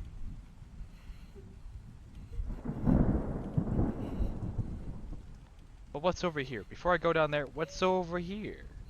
Also, this game does this thing where there's like a statue or set of traditional Thai clothing on display, totally inanimate. But within the light of the lightning strike, we can see that it's replaced by a lady wearing that same clothing for just a second. That lady is the same one I mentioned before, seen in this painting.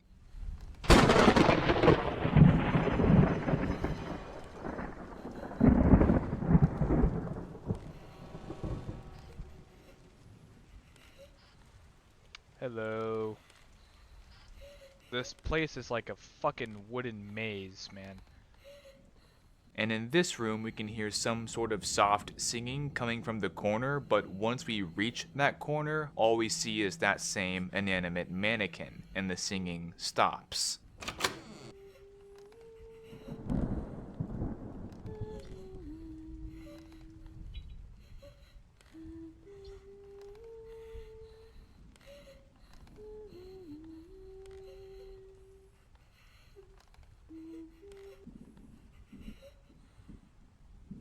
Singing stopped when I got in here. Are you supposed to be like the new enemy? What do I do about you?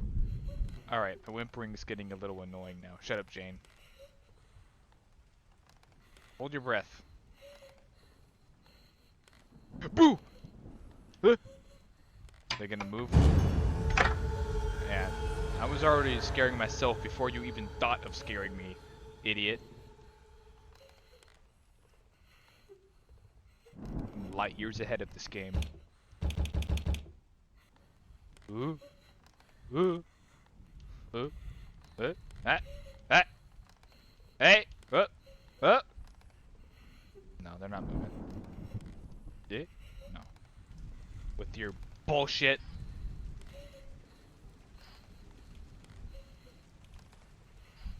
Where am I? What kind of fucked up fucking house is this? I think this is where I saw the lightning flash.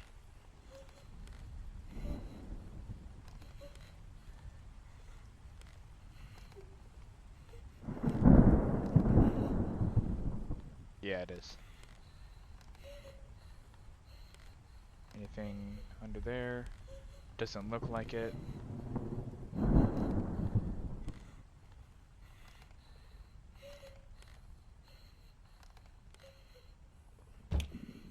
It's locked. Do I need keys or what?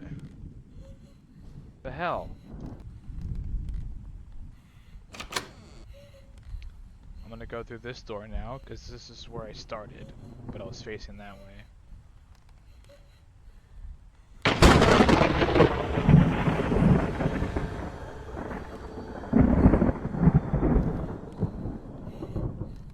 Cool. I like it. Do it again. It was a cool magic trick. But it'd be cooler if you did it twice. Really? That was it? I went all the way back around for that? Boo!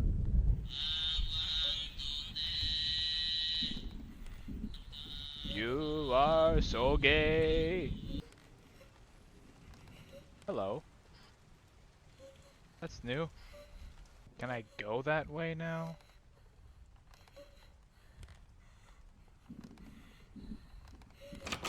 I can. For some reason.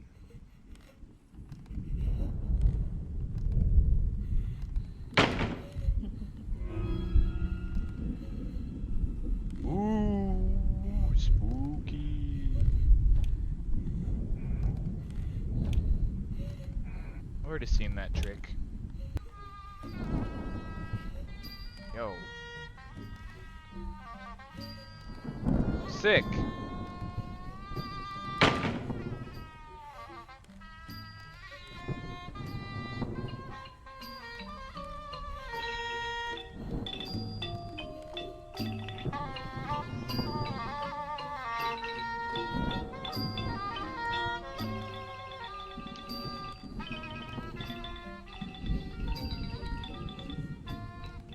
Where's the music coming from?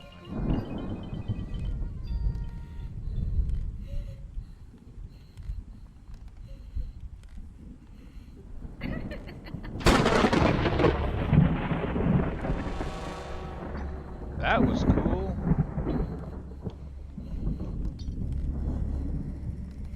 But you can't spook me with dual personalities because I have like 41 of them.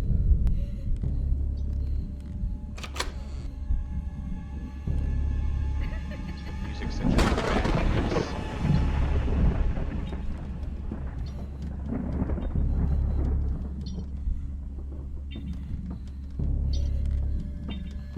Oh fuck, she's actually coming after me now.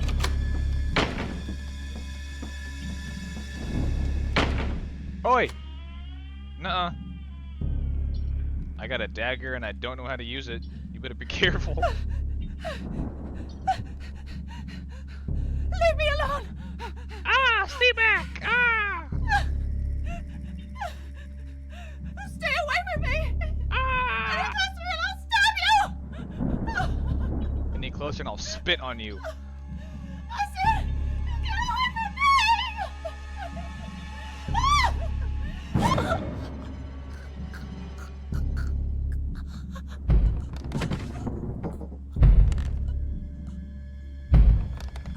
What is those footsteps? Something else was dragging me. What the fuck? What the hell? That's the end? I have so many questions. What?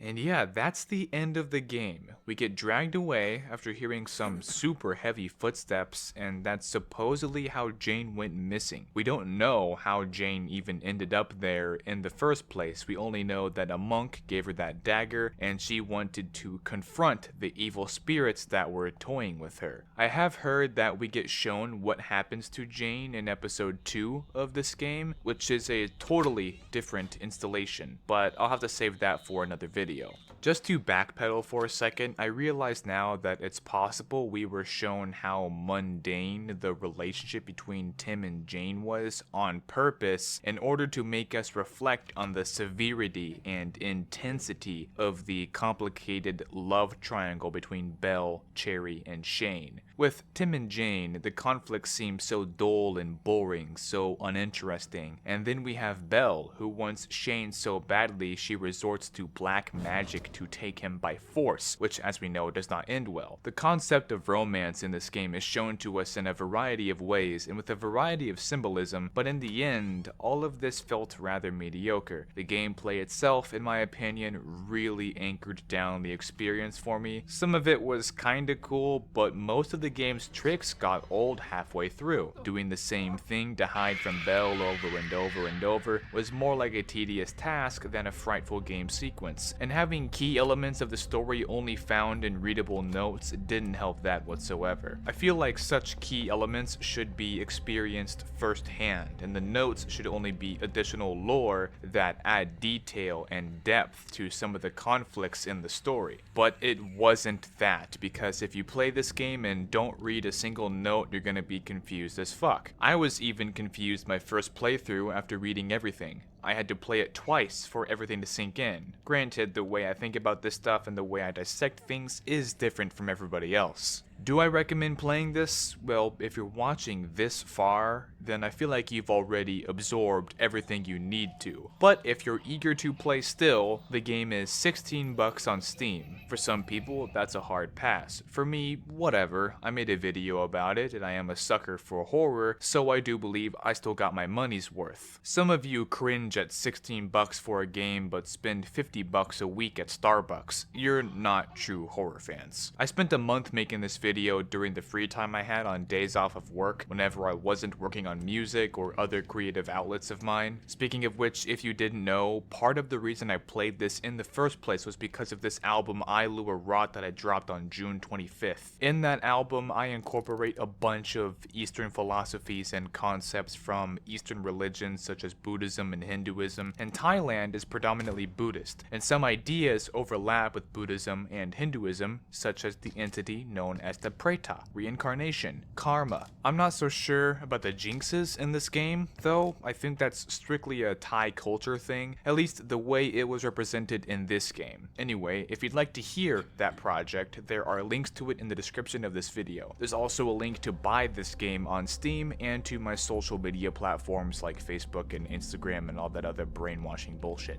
I hope by watching this you get something out of it. I know that my stance on this game is mixed and many people would rather stay within the brackets of positivity and only watch content creators who play or analyze games that they wholeheartedly enjoy. I'm not that type of content creator. Although the next video I'm trying to push out has been in the making for over a year, and it's of the game Dying Light. That game has nothing to do with Eastern religion, but everything to do with zombies, rot, and decay, which do play a big part in my album. And I thoroughly enjoy that game, even though I will inevitably point out some of its problems. I plan to have many videos that are long breakdowns of games or even a mashing together of multiple small games, but with a variety of my own liking. Some I might hate, some I might love, some might be somewhere in the middle. This one for me is somewhere in the middle. So stay tuned for the Dying Light video, and also upcoming lyric videos, and possibly even my first music video from songs off of I Lure Rot. Thank you for watching.